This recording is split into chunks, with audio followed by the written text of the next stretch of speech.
यीशु मसीह के कीमती नाम में मैं आप सभी का अभिवादन करती हूँ और आज इस बाइबल स्टडी में जो इवेंचुअल मिनिस्ट्री की तरफ से है मैं आप सबका स्वागत करती हूँ। और आज की बाइबल स्टडी के लिए हम देखेंगे मरकुस रचित सुसमाचार उसका दूसरा अध्याय उसका 18 से 22 वचन। हम उसे हिंदी में 18 से 22 वचन तक पढ़ेंगे।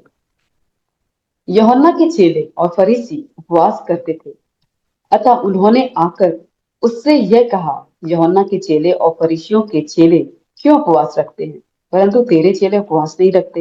यीशु ने उनसे कहा, जब तक दूल्हा बरातियों के साथ रहता है, क्या वे उपवास कर सकते हैं? अतः जब तक दूल्हा उनके साथ है, तब तक वे उपवास नहीं कर सकते। परंतु वे दिन आएंगे जब दूल्हा उनसे अलग किया जाएगा और उस समय वे उपवास करेंगे। कोरे कपड़े का पैबंद पुराने वस्त्र पर कोई नहीं लगाता, नहीं तो वह पैमन उसमें से कुछ खींच लेगा, अर्थात नया पुराने से, और वह पहले से अधिक फट जाएगा। नए दाखरस को पुरानी मशकों में कोई नहीं रखता, नहीं तो दाखरस मशकों को फाड़ देगा और दाखरस और मशकें दोनों नष्ट हो जाएंगे, परंतु नया दाखरस नई मशकों में भरा जाता है। Some Jews stopped eating for 2 days each week. और कई यहूदी जो थे वो 2-3 दिनों के लिए उन्होंने खाना नहीं खाया। They wanted other people to see how good they were. और वो चाहते थे कि दूसरे लोग देखें कि वो कितने अच्छे हैं। They made their faces look as miserable as possible. और उन्होंने अपने चेहरे को ऐसा और भी खराब तरीके से बनाया जितना वो कर सकते थे। Jesus taught their way to stop eating was wrong. और तब यीशु मसीह ने उनको उनके तरीके से सिखाया कि नहीं खाना गलत है। There are references in the Old Testament to God as a bridegroom. और पुराने नियम में ऐसे रेफरेंस हैं जिसमें दिखाया गया है कि परमेश्वर को दूल्हे के रूप में बताया गया है। The nation of the Jews was like his bride. और जो यहूदियों का जो साम्राज्य है वो एक दुल्हन के समान है। Here, Jesus was the bridegroom. यहाँ पे यीशु मसीह जो है वो दूल्हा है। His disciples were like friends of the bridegroom at a wedding. और जो उनके चेले हैं वो दूल्हे के दोस्त हैं शादी में। Nobody would stop eating when a wedding party is going on. कोई भी खाने को नहीं छोड़ता जब एक विवाह का भोज चलता है। While Jesus was with them, the disciples did not need to stop eating. और जब यीशु मसीह उनके साथ था तो चेलों को जरूरत नहीं थी कि वो खाना पीना छोड़ दे। Jesus knew that people would kill him one day.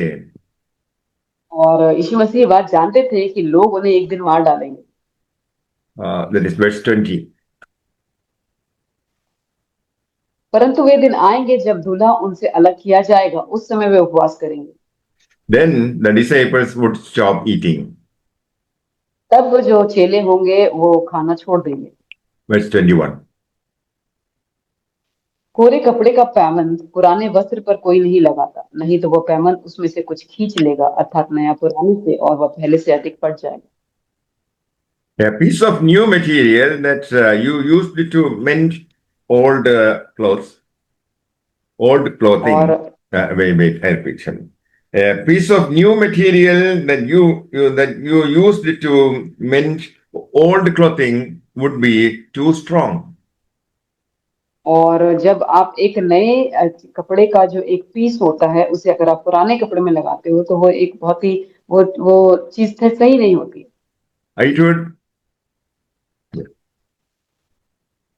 It would tear the old clothing and it would make a bigger hole. और वो जो है वो नए कपड़े को भी क्या करती है, वो खराब कर देती है और एक बड़ा उससे भी बड़ा होल कर देती है। So what Jesus was teaching was new and different from the religion of people like Pharisees. और यीशु मसीह यहाँ पे जो बता रहे थे वो एक नया एक शिक्षा को दे रहे थे जो उस फरीसियों की और उनकी जो ट्रेडिशन थी वो पुरानी, उससे अलग बातों को वो बता रहे थे। Verse 22. नए दाखरस को पुरानी मशकों में कोई नहीं रखता, नहीं तो दाखरस मशकों को फाड़ देगा और दाखरस और मशकें दोनों नष्ट हो जाएंगी, परंतु नया दाखरस नई मशकों में भरा जाता है। People kept wine in a bottle that someone had made from the skin of a goat. और जो दाखरस होता है उसे एक ऐसे बॉटल में रखा जाता है जिसे एक बकरी के जो चमड़ा होता है उससे बनाया जाता है। Old skins become dry and hard. और जो पुराना जो चमड़ा होता है वो सूख जाता है और बहुत ही कड़ा हो जाता है। New wine, as it become mature, would press against the skin. और जैसे ही जो जो नई जो दाखरस होता है जब वो और भी मेच्योर होती है तो वो स्किन जो जो चमड़ा होता है उसको खराब करती है। A new skin could stretch.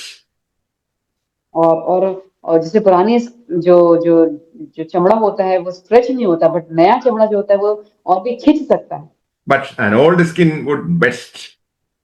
लेकिन जो पुरानी जो चमड़ा होता है वो फट जाता है। Both the wine and the skin would be of no more use. और जो दाखरस है और जो उसमें रखने का भी जो जगह है वो दोनों ही फिर किसी काम का नहीं।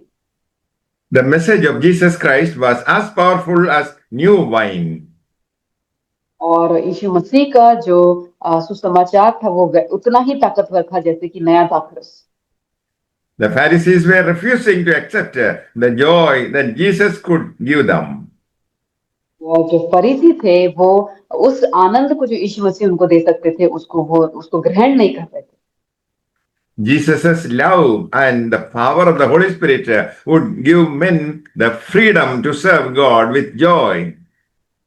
और यीशु मसीह का प्रेम और पवित्र आत्मा का जो सहभागिता है वो एक इंसान को सुसमाचार के प्रचार के लिए वो एक स्वतंत्रता और आनंद को देता है। The Pharisees could not accept new ideas. और फरीसी जो थे वो नए जो विचार है आइडियाज है उसको वो ग्रहण नहीं कर रहे थे। They believed only in all their rules and therefore they could not serve God in their right way. और वो केवल अपने पुराने रीति रिवाजों और नियम कानूनों को ही मानते थे इसीलिए वो सही तरीके से परमेश्वर का जो है वो उनका अनुसरण और उनके पीछे नहीं चल पा रहे थे। May the Lord bless you all with these words. Amen. परमेश्वर आपके इन वचनों के द्वारा आशीष करें। आमीन।